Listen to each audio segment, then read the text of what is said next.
À mon mariage, j'ai dû avoir que 15 invités qui sont venus que pour moi et c'est ok. Story time, les dingueries du mariage partie 2. À mon mariage, il n'y avait pas mes parents, il n'y avait pas certains membres de ma famille et il n'y avait pas certains de mes meilleurs amis et je vais vous expliquer pourquoi. Déjà parce que en ayant fait un travail sur moi ces derniers mois, même ces dernières années, etc., je me suis rendu compte qu'il y a beaucoup de personnes qui m'entouraient dans ma vie mais qui me voulaient pas du bien. Voilà. En gros, moi je suis une personnalité qui donne beaucoup et qui donne sans limite. Quand j'aime quelqu'un, enfin en tout cas depuis j'ai un peu changé mais voilà, je suis quelqu'un comme ça.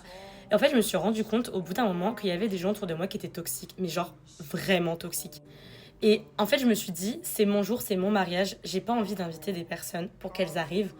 En fait, elles ruinent littéralement tout ce que j'ai mis des années à construire dans ma vie.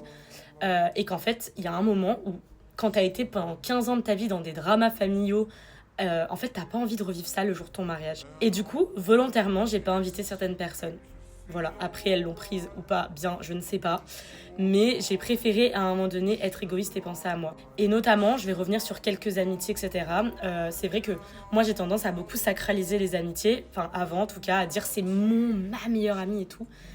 Et en fait, je me suis rendu compte avec le temps qu'on n'avait pas une seule meilleure amie. En fait, on a plusieurs très bonnes amies, voire des meilleures amies, c'est ok, mais qui nous suivent à des moments. Et il y a une de mes meilleures potes du coup, que vous connaissez, c'est Gigi, que je partage souvent en story, qui m'a dit une fois cette phrase, et je vous le dis si toi aussi dans cette situation et tout, parce que je sais que moi ça m'a beaucoup aidé. En fait, il y a des amis, des fois ils rentrent avec toi dans le train, et en fait tu sais pas jusqu'où ils vont s'arrêter au niveau du trajet, mais ils font un bout de chemin avec toi, c'était un trop bout de chemin. Mais parfois il faut savoir les laisser aussi partir, parce qu'en fait vous avez rien en commun. Voilà. Et bah dites-vous que c'est ce qui s'est passé avec mes meilleurs potes. Certains de mes meilleurs potes, je me suis rendu compte en fait que bah ouais, on avait traversé un super bout de chemin de vie ensemble, je les oublierai jamais. C'est des gens qui ont compté pour moi, c'est des gens à qui j'aurais pu donner l'heure et tout, enfin j'aurais pu même donner mes organes, je pense. Mais force est de constater que ma vie, elle a tellement changé ces dernières années, déjà parce que je suis partie vivre à 800 km, parce que j'ai été maman, parce que j'ai rencontré la femme de ma vie, parce que je suis moins fun aussi, je pense, enfin je sors beaucoup moins, etc. Ça veut pas dire que je suis moins fun, mais bon, non, enfin, vous avez compris quoi.